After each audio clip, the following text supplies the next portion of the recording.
You have three choices.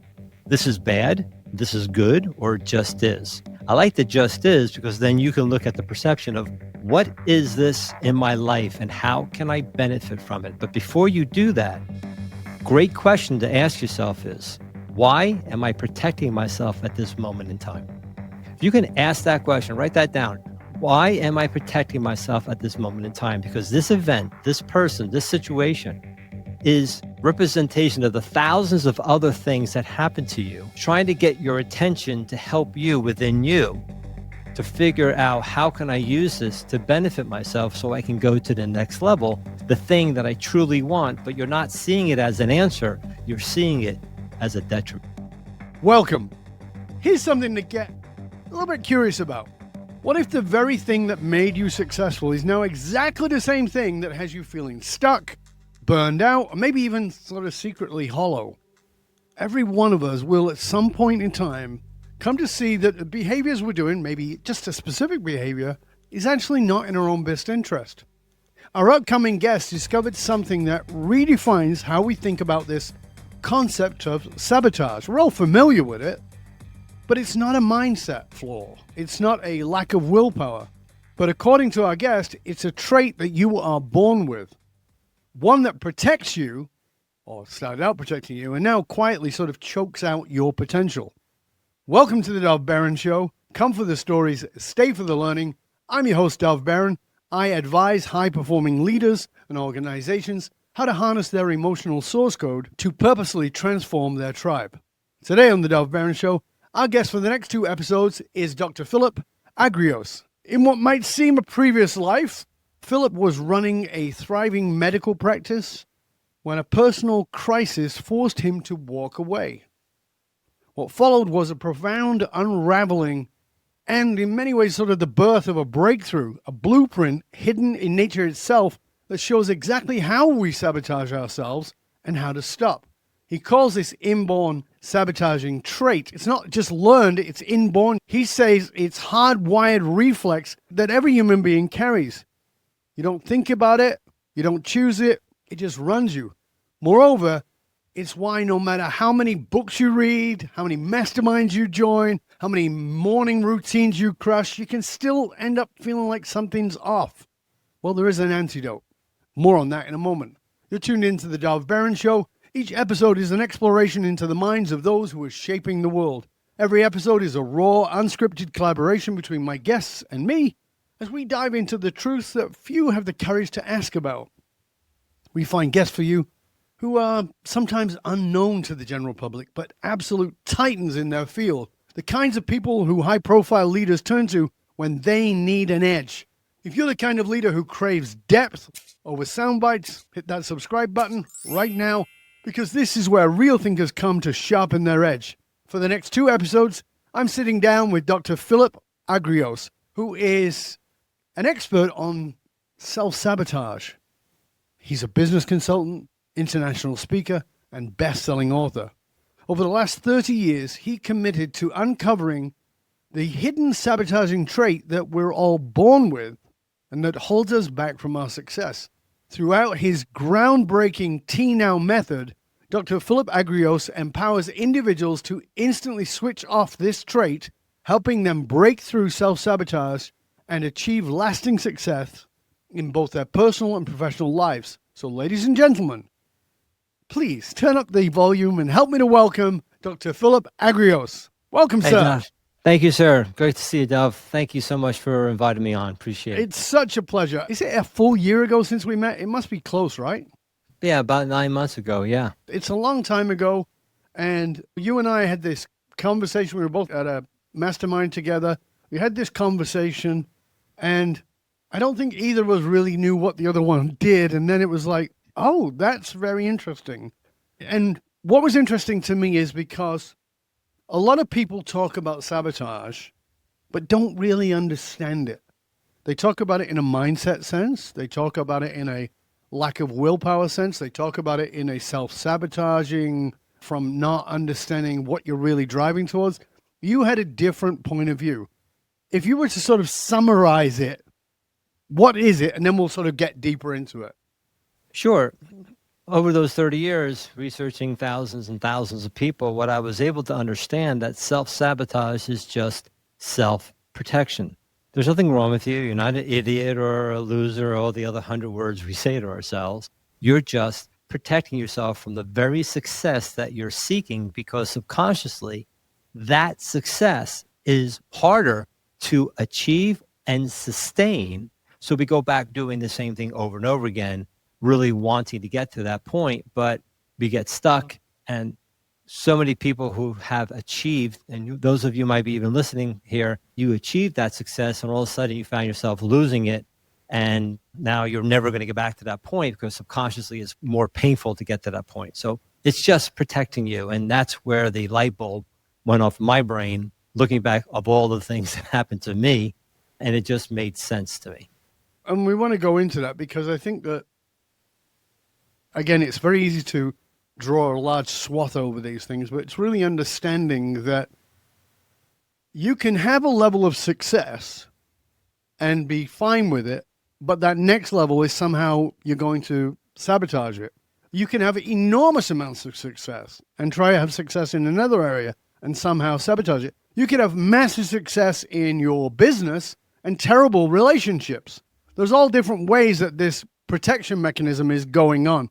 And I want to underline that, underscore that protective mechanism. So think about sabotage as a protective mechanism. That's what Phil's talking about here. And that's what we're really going to go into. But before we do, let's talk about how you came to this, because you were successful. You had a very successful medical practice, functional medicine, chiropractic, etc. You were looked at with great esteem, and then sabotage. Tell us about it. Walk us through how you got to that part of your delicious journey. Yeah, it was an interesting time over those couple of decades. Things all started from a false accusation from an insurance company, and I emphasize false accusation, that three things were going to happen to me. I was going to go to jail. I was going to have to pay back 3 times what the insurance company gave back to me, and I was going to lose my license. And this is all during the time where we just had my father diagnosed with brain cancer, a very healthy man. But 7 months later, he passed, and then I became the primary caretaker of my mom. After 7 years later, she passed. During this whole episode, I had became disabled. I could not practice. The stress was so high that it caused me to create 2 major conditions called carpal tunnel syndrome in both hands and a thing called thoracic outlet syndrome, causes weakness and numbness on both hands. I would wake up and I would numbness, but I would get out of bed and I felt like I was walking on glass. It was just this whole autoimmune situation that was happening. And I was in my late 30s. And I actually had to lose my practice. I had a multidiscipline clinic. I had medical doctors working for me and a whole slew of things. And things just started coming down. But as we said, it was a false accusation. There was never a smear on me, but it took a few years to offset that. And on top of that, then I went through a major divorce. I went through financial ruin, 2008. I don't know if that rings a bell to anybody. Lost all my properties. Nobody can relate to that. Right. Other things happening. One of my daughters almost tried to commit suicide. It was just a whole slew of things that happened. But I realized all of it, I have really no regret. And people look at me like I'm nuts. I don't, because if it wasn't for all that, I would have never been able to discover what I'd been able to discover. So it kind of broke it down to a point, bring this up and saying, why is this happening? Where's the light at the end of the tunnel? And over the time and researching thousands of people trying to figure out what's happening with that, I remember closing that door, locking my practice door after 15 years of practice.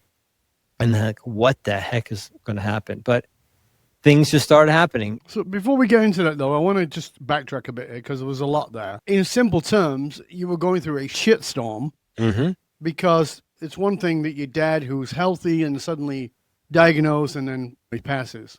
And you got your mom who you got to take care of. And you've got this wrongful accusation that is threatening your business at every possible level. You've got a daughter who tries to commit suicide. You've got a marriage that goes down the toilet.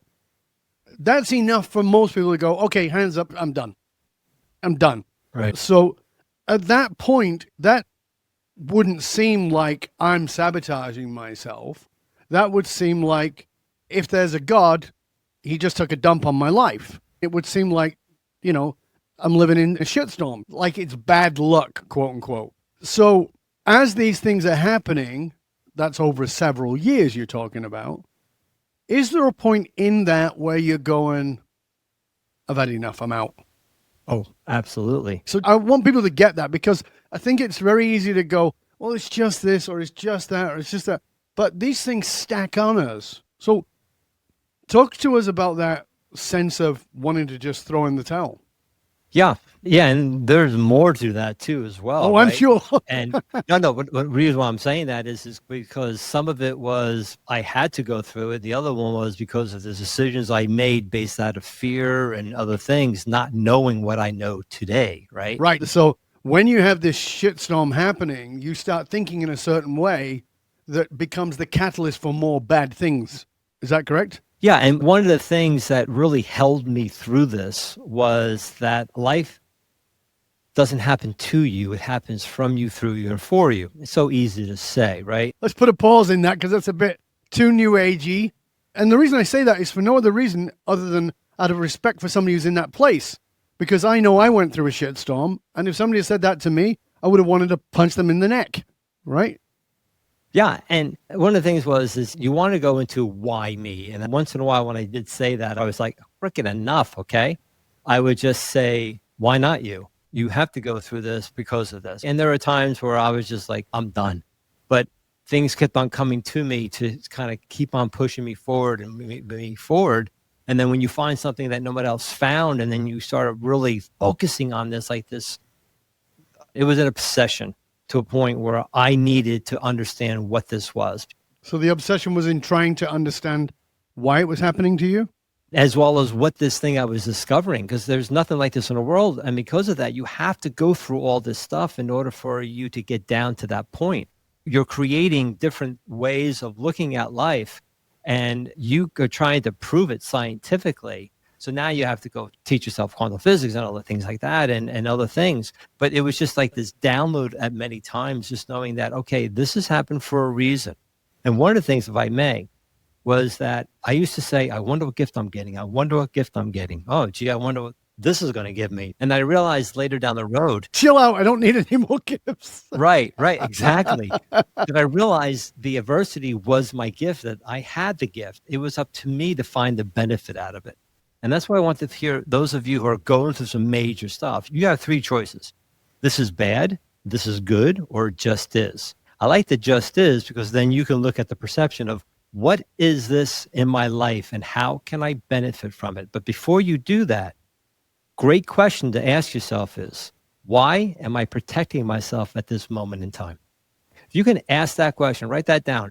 Why am I protecting myself at this moment in time? Because this event, this person, this situation is representation of the thousands of other things that happen to you, trying to get your attention to help you within you to figure out, how can I use this to benefit myself so I can go to the next level, the thing that I truly want. But you're not seeing it as an answer. You're seeing it as a detriment. Right. So let's jump on that for a minute. So all these things are piling up, and having been down that road, as you have obviously, it doesn't feel like I'm protecting myself at that moment. It feels like I'm being brutalized by an external force or external forces. Mm-hmm. So help the person watching, listening to us, get their head around this idea that to even consider that this might be a protective mechanism, because it doesn't even have a whiff of that at the time you're in it. It feels the other way, like maybe I'm a victim of it. Because if I'm in a protective mechanism, then I'm doing something, I'm in charge, as opposed to it's happening to me. So help us to sort of get an understanding around this protective mechanism when I feel like I'm a victim of. Yeah, because you're looking at it as this is something like God or the universe is pissed off at me, or I'm getting punished, or this stuff always happens to me. And one of the things at that moment is very hard when you're in that moment, but when you get less emotionally charged, is something looking at it that both are happening at the exact same time. The benefit and the detriment happening at the exact same time. It depends on which side you want to look at. For instance, life is falling apart.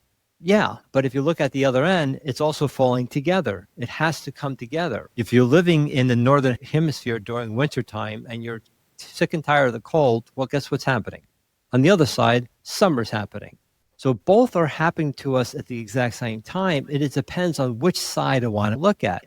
So those of you who can't see me but can hear, Dov, what are you looking at? My front hand or the back of my hand? I'm looking at the palm of your hand. Right, palm of the hand. Can you see the back of my hand? I know it's there, but I can't see it. But if I turn it, now you see the back of my hand. But I cannot see the palm. So let's say my palm is fear, but on the opposite end, let's say it's trust. Mm-hmm. So if I'm seeing trust, I can't fear. But what I'm fearing, I can't trust. They are there. They're both there. Everything is within you. You're the mass murderer, you're Mother Teresa. You're the ugly person, you're the beautiful person. You're the hateful person, you're the loving person. Everything is within you. It is up to you what you want to tap into to show yourself in the world. So absolutely, we have a shadow self. We've talked about that many times on this show. Part of yourself that you keep in the shadows that you don't want to see. And there is, those of you who've done work with me know that to be integrated, you must be able to see both the shadow and the light. You've got to be able to recognize the murderer within you and the Mother Teresa within you. However, when you say this need to, quote, sabotage, which is what we call it, is an inborn thing to protect ourselves, what would you say in the simplest way is that we're trying to protect ourselves from? Because again, it doesn't feel like I'm trying to protect myself from being more successful, but I can see that I sabotage myself being more successful. It doesn't seem to me that I'm trying to protect myself from a loving relationship, but I can see that I, quote, sabotage this loving relationship. So talk to us about this inborn that you're talking about. So the inborn sabotaging trait, which I call it, is the very thing that is protecting us. So let's think about the domino masters. They set up this whole domino thing, right? And you push this one domino and it goes, shh. Let's say the last thing that's released are balloons. Mm-hmm. Well, what's the last thing you see? The balloons. Of course. The balloons are the imposter syndrome, your procrastination, you overly giving to others who take advantage of you, your scatteredness and can't finish something, your inability to express at that moment and holding things in. All the other thousands of things that you're doing last. So what do? We take our coping methods and put them where? We put them on the balloons, not the one domino. Mm-hmm. So what's easier? Hold down all the balloons and stop pushing the damn domino. That domino is the inborn sabotaging trait that is the true reason why every negative emotion that you experience and feel is from that trait. And that's causing the balloons. So what do? Do you hold down the balloons or stop pushing the domino? You stop pushing it, which goes down the road of frustration and desperation. But if you think about pushing it the other side and another whole domino set kicks in, let's say it's fireworks, that's growth. Because there's only two things we do as humans. We protect and we grow. We contract, we expand, we give and take. We're vibrational beings. So depending on which side you are looking at, perceiving it, and using, you can go down a road of frustration and desperation, or you can go down the road of inspiration, motivation, and growth. And what we found was that what we call the antidote is the exact opposite of the inborn sabotaging trait. It's that hand, the palm and the back of the hand. When you push one way, the saboteur kicks in to protect you. So for instance, you are yelling and screaming at your children, okay? You're protecting not only yourself from being stressed out, but you're trying to protect them from, let's say, something that they're doing stupidly. You're arguing with your spouse. At that moment, it doesn't mean that you don't love each other, but you're protecting each other from that moment because that's why you're arguing. Whether it's anything other than that, anything out of the flow and things are going well, you're just protecting yourself at different levels, whether it's a 1 up to a 10. So when you look at that, when we see how that it's there for us to consciously shift, when we found that the T now method, which is the T stands for transcend, that at that moment when you use the T now method, you can transcend any adversity, no matter how big or small, instantly. So when you use your antidote, it is impossible to self-sabotage yourself. It is impossible to go into that protection, but you need to go into growth. Now, it doesn't mean you fully go into growth and you get rid of your inborn sabotage trait. You can't get rid of it. It's your protection. Even if you could get rid of it, it'd be stupid, right?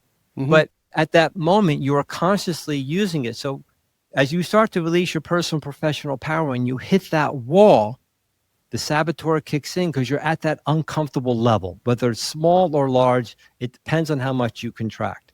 But imagine knowing that one trait that's causing you to stop and kind of like, oh no, what's going to happen now? And use what we call the antidote. Instantaneously, you can go into growth.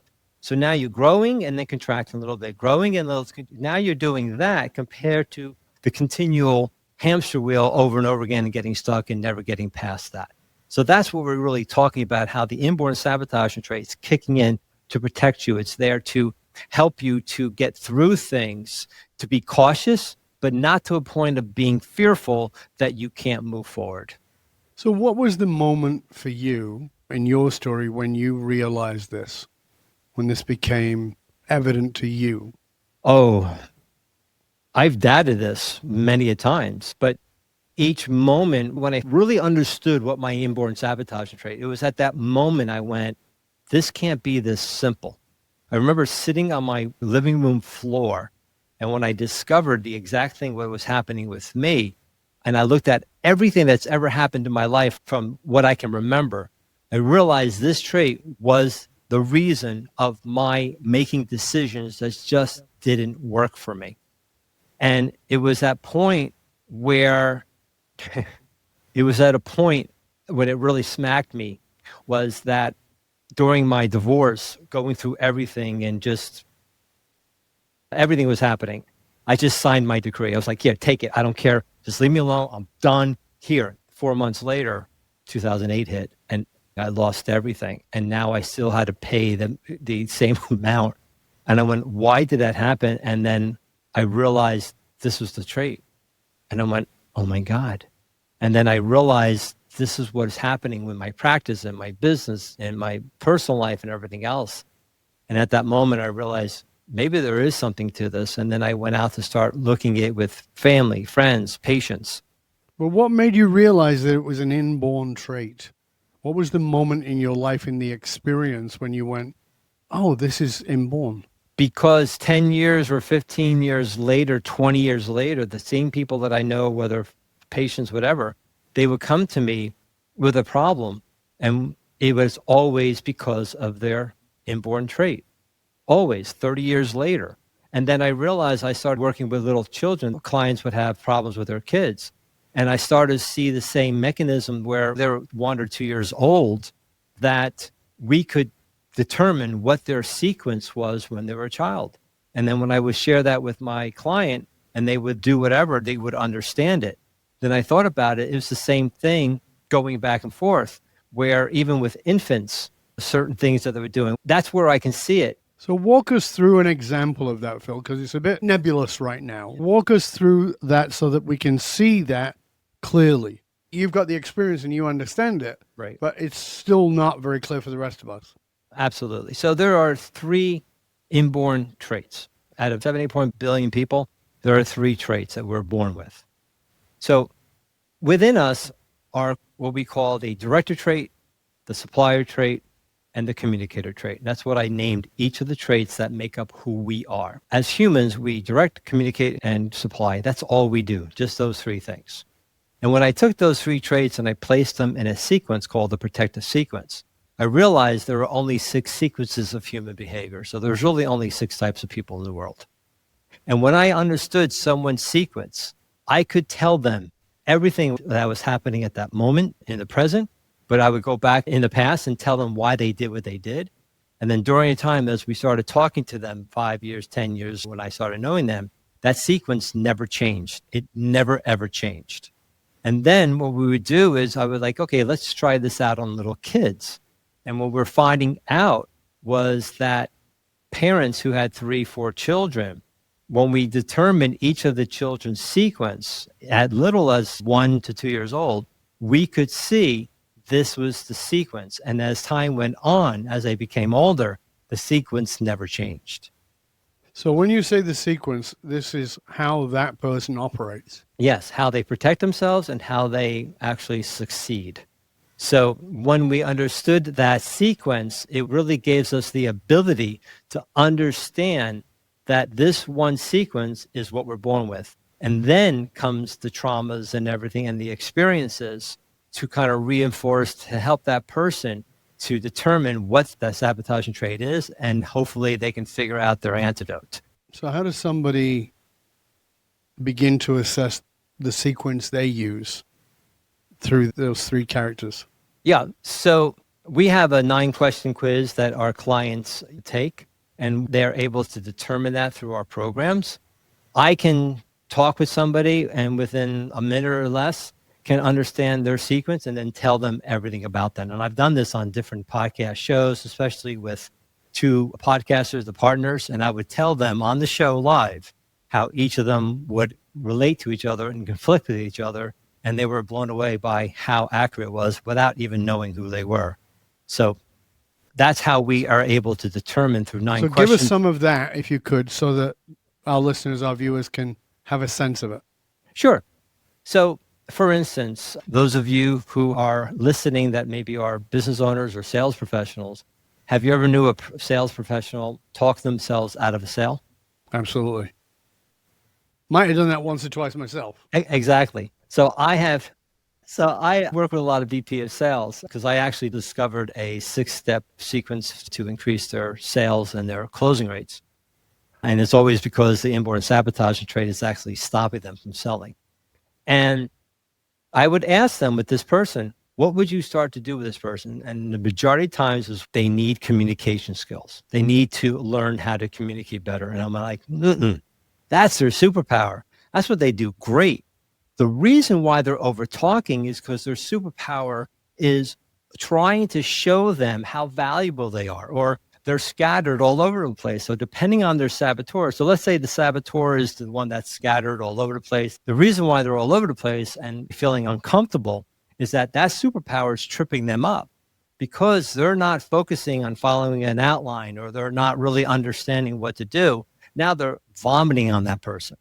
If they have the trait that they don't value themselves and they overly give and they want to overly share, you hear people that overly share, especially those of you who give products away for free that you shouldn't, because you want to show the value in it, which actually devalues you on a subconscious level mainly.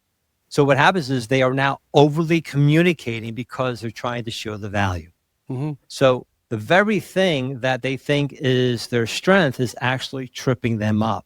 And what we were able to do is by using the antidote, their saboteur would become more effective, which would then cause them not to overly communicate and become more effective in that way. So we look at that sequence as like a seesaw, where let's say the superpower is the key that's up in the air on the seesaw. Okay, so it's made up of 3 traits. And then the fulcrum, which is between that in the middle, is the bridge. And then from there, we have the saboteur, and they work in that kind of conjunction. So at that moment, when they're overly talking, it is because their saboteur is kicking in to protect them. So that's why they're over talking. At the same time, those type of people can actually ignore people and shut down, but not as long as they would communicate. So that would be one person. So just to making sure I'm understanding. Mm-hmm. So what I'm hearing is that the thing that we might see as a superpower, as I'm really great at, is actually the thing that we're going to use in a way to sabotage ourselves of getting to the result we want. Yes, because we're thinking that's helping us to get through that or forcing something. That thing may well be great. It may be a fantastic thing. It may be very useful, but at the same time, overly doing it, overly leaning on it is what makes the weakness. So if your strength is analytical, right, and you overuse your analytical, you can't emotionally connect with anybody. Is that an example of it?